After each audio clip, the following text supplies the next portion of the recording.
উনি আমাকে একটা ক্যারেক্টারের জন্য নিয়েছিল। ওখানে আমি অ্যাক্টিংও করি। মাঝে, মাঝে অনেক ছবিতে অ্যাক্টিং করেছি। বড়, বড় মান্না ভাইয়ের সাথে এমন কোনো স্মৃতি আছে যে স্মৃতিটা আপনি এখনো অনেক, মনে অনেক, করেন? অনেক স্মৃতি, অনেক স্মৃতি। মান্না ভাই হচ্ছে গিয়ে আমার ফ্যামিলি মেম্বার। সবচেয়ে বড় কথা। মান্না ভাই অবসর সময় পেলেই উনি আর মাসুম বাবুল, মান্না ভাই বলতো আমার আম্মাকে ফোন দিয়ে যে, "খালাম্মা আসতেছি, আজকে খিচুড়ি খাওয়াবেন।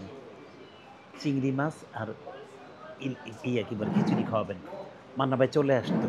ডিস্কো ডান্সার শুটিংয়ের সময় মনে আছে, শুটিংয়ে শট চলছে। তো মান্না ভাই বলল, "আজকে কিন্তু তোদের বাসায় যাবো।" আমি বললাম যে, "মিথ্যা কথা বল, তুই যা খালাম্মারে বল আমি আসতেছি।" আমি বাসায় চলে গেলাম, আম্মাকে বলে, "আম্মা রান্না-টান্না" মান্না ভাই রাত্রে ঠিকই আসছে। আর মান্না ভাই আরেকটা জিনিস যেটা সেটা মানুষ হিসাবে তো অসংখ্য বড় মনের মানুষ ছিল এবং উনার ধ্যান ধারণা ছিল ফিল্ম।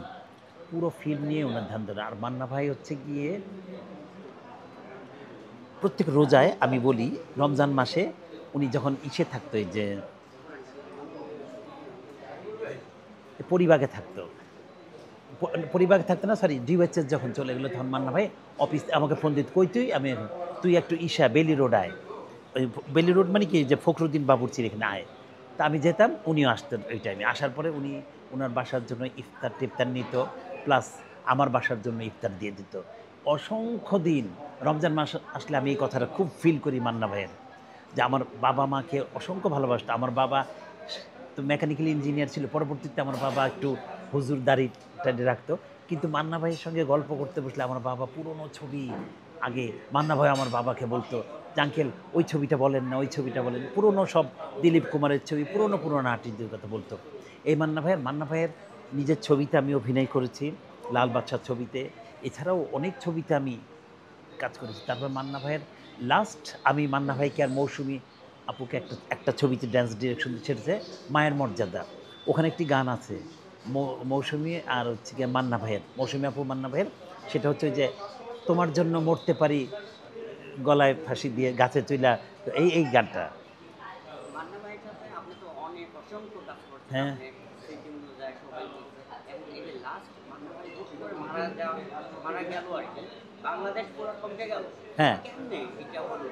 আমি মানে বলি আমি বুঝতে পারিনি। আমি আচ্ছা, নিজেও এইটা এটা একটা ঘটনাটা বলি। এই ছবিতে মান্না ভাইয়ের সঙ্গে নায়িকা ছিল আমার একটা স্টুডেন্ট। গোয়ালিনী বিনোদন বিচিত্রার ফটোসুন্দরী। ও ছিল প্রাচী ওর নাম। ও আমার কাছে ডান্স শিখতো। ও হচ্ছে থাকতো আবার আমার বাসার পাশে। তো এই ছবিতে এই ছবিতে এই প্রাচী আর মান্না ভাই হচ্ছে গিয়া আর্টিস্ট, নায়িকা ছিল। তো হঠাৎ করে রাতের বেলা শুনলাম যে পপি, পপিও আছে এই ছবিতে।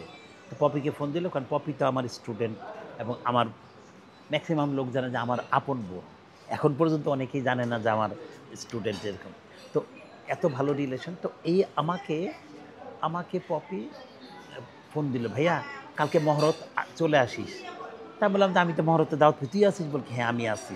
রাতের মধ্যে বুঝতে পারলাম যে পপিও আছে এই ছবিতে। সকালবেলায় আমাকে ৭টার সময় আমার কাজিন ওনার হাসব্যান্ড দুলাভাই ইউনাইটেড যায়। তো উনি ইউনাইটেড গেছে পরে বলল যে, "ওদের এ নায়ক মান্নারে দেখলাম এরকম ব্যাপার মনে হয় অসুস্থ। ইউসুফ জানে?" তা আমার আপা আমাকে বলছে, বলে যে, "এরকম ব্যাপার। এই তোদের মান্না নাকি এরকম হসপিটালে এরকম" "কোন হসপিটালে?" "ইউনাইটেডে।" "কেন?" বলে যে, "এরকম তবে নিউজটা মনে হয় ভালো না। ডাক্তাররা কানাঘুষা করছে।" আমি পপিকে ফোন দিলাম। পপি বলল যে, "কি জানো? এই যে পপিও রেডি হচ্ছে।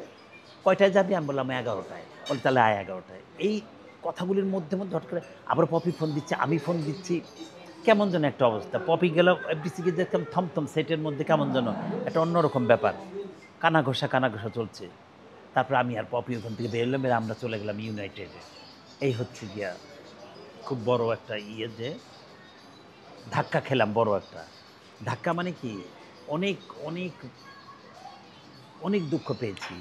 মান্না ভাইয়ের সাথে অনেক স্মৃতি। মান্না ভাইয়ের বাসায় কত গেছি, কত শুইছি, কত থাকছি একসাথে, কিন্তু বাংলাদেশের খাইছি। মাটি কিন্তু মানে থমকে গেছে। এরকম একটা মেগাস্টার হুট করে যাই মারা হোক, গেছে। এত উনার জন্য অল্প সবাই বয়সে। দোয়া করবেন।